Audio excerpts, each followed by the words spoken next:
कभी सोचा है कि एक छोटा सा सफेद झूठ कितनी बड़ी मुसीबत बन सकता है? तो आज हम एक ऐसी ही कहानी की गहराई में उतरेंगे।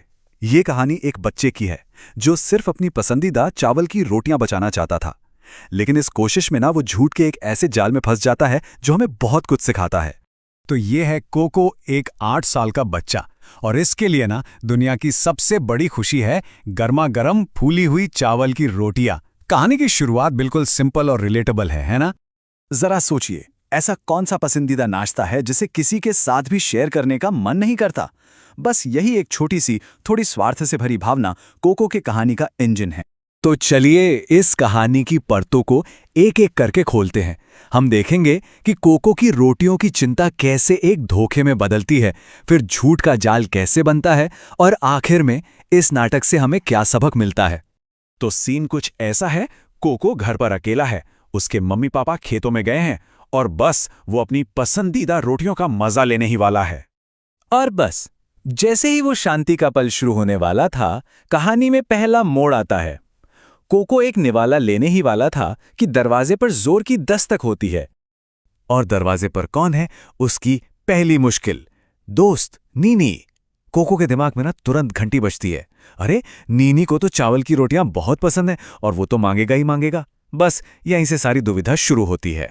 ये स्लाइड उस क्रूशियल पल को दिखाती है।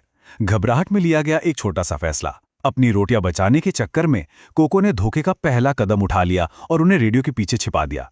और बस यहीं से सारा मामला उलझना शुरू हो जाता है। और ये रहा पहला झूठ। सुनने में कितना मासूम लगता है ना? रेडियो में करंट है। लेकिन सच तो यह है कि यही वो छोटी सी चिंगारी है जो आगे चलकर झूठ की आग लगाने वाली है। कहते हैं ना, एक झूठ कभी अकेला नहीं आता। और कोको को यह बात बहुत जल्द समझ आने वाली थी।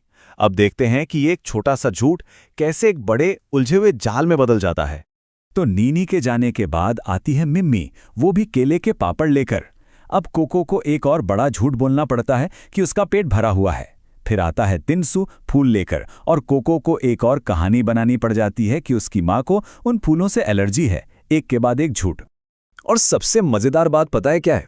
इस सारे ड्रामे के बीच कोको का पेट जोर जोर से गुड़गुड़ा रहा है, और उससे बहाना क्या बनाना पड़ता है कि घर में एक चूहा घूम रहा है। ये जो आयरनी है यही इस कहानी को और भी फनी बना देती है।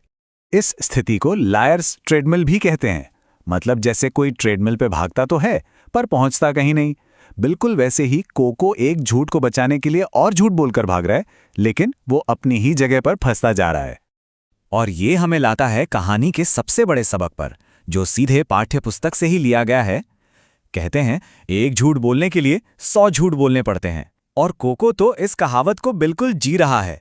अब कहानी अपने क्लाइमैक्स पर पहुंचती है, और यहां पर जो रेजोल्यूशन आता है वो कोको के पकड़े जाने से नहीं, बल्कि एक टोटली अनएक्सपेक्टेड ट्विस्ट से आता है।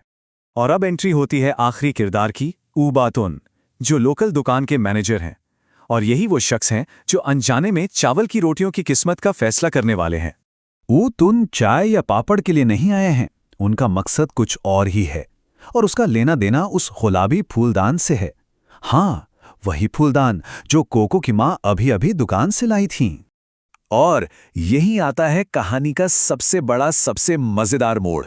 ऊबातुन उस गुलाबी फूलदान को नीले वाले से बदलने आए हैं, और कोको की वो अनमोल चावल की रोटियां, हाँ, वो उसी गुलाबी फूलदान के अंदर छिपी हैं। कोको बेचारा बस देखता रह जाता है, कुछ कर ही नहीं पाता। और ऊबातुन उस फूलदान के साथ साथ उसकी रोटियां भी ले जाते हैं। ये एकदम परफेक्ट पोएटिक जस्टिस है। मतलब उसे अपने झूठ की सजा मिली, लेकिन किसी के पकड़ने से नहीं, बल्कि किस्मत के एक मजेदार खेल से।